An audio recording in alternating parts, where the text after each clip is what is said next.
Assalamualaikum warahmatullahi wabarakatuh. Salam sejahtera bagi kita semua.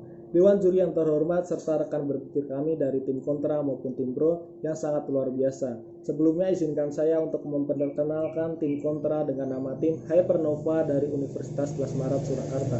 Pembicara 1 akan memberikan argumen, pembicara 2 akan menambahkan dan menguatkan argumen, pembicara 3 akan mengelaborasi argumen serta memberikan kesimpulan. Mosi perdebatan kita kali ini adalah Dewan ini percaya bahwa peleburan Ristekdikti, Kementerian Riset, Teknologi, dan Pendidikan Tinggi, dan Kemendikbud, Kementerian Pendidikan dan Kebudayaan telah sedemikian efektif. Latar belakangnya adalah peleburan Kemendikbud dengan Kemenristekdikti dianggap efektif untuk menyederhanakan birokrasi. Padahal dari kedua kementerian tersebut memiliki tugas dan fungsinya masing-masing. Kemendikbud menangani urusan riset, inovasi, dan ilmu pengetahuan pendidikan dasar sampai SMA dan kebudayaan. Kemenristekdikti menangani urusan di bidang riset, teknologi, dan inovasi serta perguruan tinggi. Memasuki argumen kami yang pertama yaitu proses transisi dari peleburan Kemendikbud Ristek akan membutuhkan waktu yang lama. Peleburan tersebut membutuhkan waktu yang lama untuk tahapan pembentukan lembaga, administrasinya, serta keuangannya. Sehingga Dewan Juri yang terhormat rasanya tidak tepat terhadap peleburan tersebut. Akan lebih baik jika masing-masing kementerian itu memperbaiki kinerjanya agar lebih efektif. Proses semacam ini juga pernah terjadi pada saat membutuhkan Badan Pembinaan Ideologi Pancasila pada tahun 2018 yang membutuhkan waktu hampir setahun untuk beroperasi. Hal ini membuktikan bahwasanya peleburan atau pembentukan kementerian baru membutuhkan proses transisi yang cukup lama.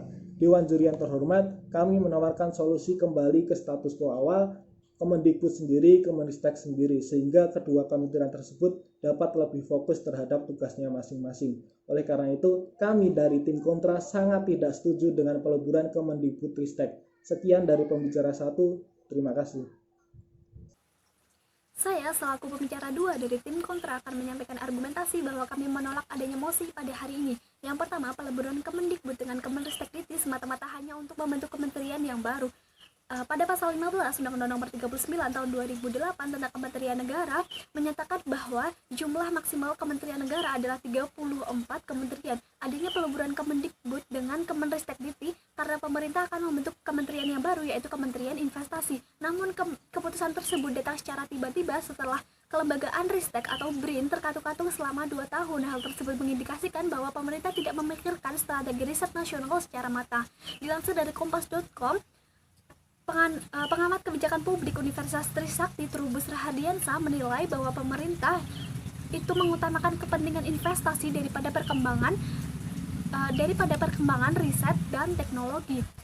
Yang kedua, pemerintah seharusnya lebih fokus dalam menangani masalah pendidikan dan riset yang memiliki urgensi pada masa pandemi COVID-19 daripada melebur Kemendikbud dengan Kemenristekdikti. Adanya penambahan tugas dan fungsi yang harus diemban ini sangat memperbesar cakupan kerja dari Kemendikbud, sehingga peran Kemendikbud berjalan tidak efektif. Alih-alih memajukan riset, keberadaan Kemendikbud Ristekdikti akan semakin lambat dalam menyelesaikan urusan rumah yang belum usai. Dewan Juri yang terhormat, perlu diketahui bahwasanya peleburan ini terjadi pada tahun 2021 di mana Indonesia masih mengalami pandemi COVID-19 yang belum usai, tetapi pemerintah malah sibuk menangani peleburan Kemendikbud dan Kemenristekdikti ini yang tidak memiliki urgensi pada tahun ini. Padahal sejatinya Kemendikbud masih memiliki berbagai permasalahan, contohnya saja pembelajaran jarak jauh yang masih dinilai tidak efektif untuk dilakukan. Selain itu, Kemenristekdikti seharusnya melakukan penelitian terhadap virus corona yang masih menghantam Indonesia dan pendataan vaksinasi untuk seluruh elemen masyarakat. Untuk itu kami menolak adanya mosi pada hari ini. Saya sebagai pembicara 3 akan merekonstruksi ulang dan memperkuat argumen dengan bukti-bukti. Argumentasi yang pertama yaitu proses transisi dan peleburan Kemendikbudristek akan membutuhkan waktu lama. Seperti yang sudah diungkapkan oleh Mulyanto selaku anggota Komisi 7 DPR RI yang menyatakan bahwa pemerintah pernah menggabungkan Kemenristek dan juga Dikti dan dalam keberjalanannya tidak berjalan maksimal dan juga tidak efektif karena waktu transisi yang dipaksa sesingkat mungkin. Dewan Juri yang terhormat, pemerintah harusnya bisa belajar dan juga menyadari bahwa peleburan dua kementerian itu harus membutuhkan waktu yang lama dan tidak efektif. Argumentasi yang kedua yaitu peleburan Kemendikbud dan Kemendikbud tidaklah efektif karena semata-mata hanya untuk membuat kementerian baru. Padahal dalam kenyataannya sebelum adanya kementerian ini, berdasarkan PP nomor 74 tahun 2020, Kemenkomarves dan juga BKPM sudah berjalan dengan baik dalam pengelolaan investasi. Oleh karena itu, tanpa adanya kementerian ini pun investasi di Indonesia sudah cukup baik dan masih banyak investor yang masuk.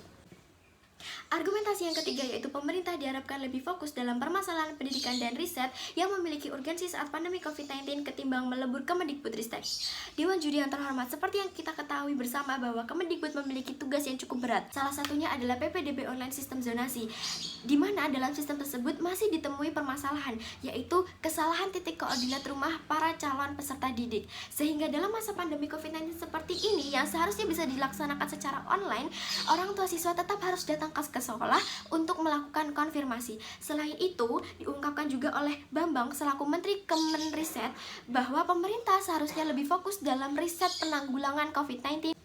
Sehingga dapat disimpulkan bahwa penggabungan sebagian tugas dan fungsi Kemenristek ke Kemendikbud tidaklah efektif karena dapat memperlemah ekosistem riset dan inovasi. Sehingga peleburan tersebut dalam kebijakan dan implementasinya terkesan tidak matang. Itulah mengapa kebijakan kedua urusan ini harus ditangani oleh lembaga khusus dan terpisah. Untuk itu, kami sangat bangga menolak mosi perdebatan hari ini. Sekian dan terima kasih. Dewan Juri yang terhormat, kami di sini sebagai tim kontra sangatlah menolak mosi kita pada hari ini, yaitu mosi Dewan ini percaya bahwa peleburan Ristekdikti Kementerian Riset dan Teknologi Pendidikan Tinggi dan Kemendikbud Kementerian Pendidikan dan Kebudayaan telah sedemikian efektif. Berdasarkan dengan apa yang telah kami sampaikan, kami telah memberikan argumentasi yang sangat kuat dan tidak lagi bisa dibantah Dewan Juri yang terhormat, bahwasanya di sini terlihat jelas peleburan Ristekdikti dengan Kemendikbud sangatlah tidak efektif dilakukan di masa pandemi seperti ini. Dan juga peleburan ini semata-mata hanya untuk membentuk sebuah kementerian baru. Oleh karena itu, jelas kami sebagai tim kontra telah memberikan bukti-bukti bahwasanya peleburan Ristekdikti dengan Kemendikbud sangatlah tidak efektif. Seperti mie instan, memasaknya pun membutuhkan waktu. Begitu pula dengan peleburan kementerian membutuhkan waktu untuk beroperasi. Sekian dari kami tim kontra. Wassalamualaikum warahmatullahi wabarakatuh.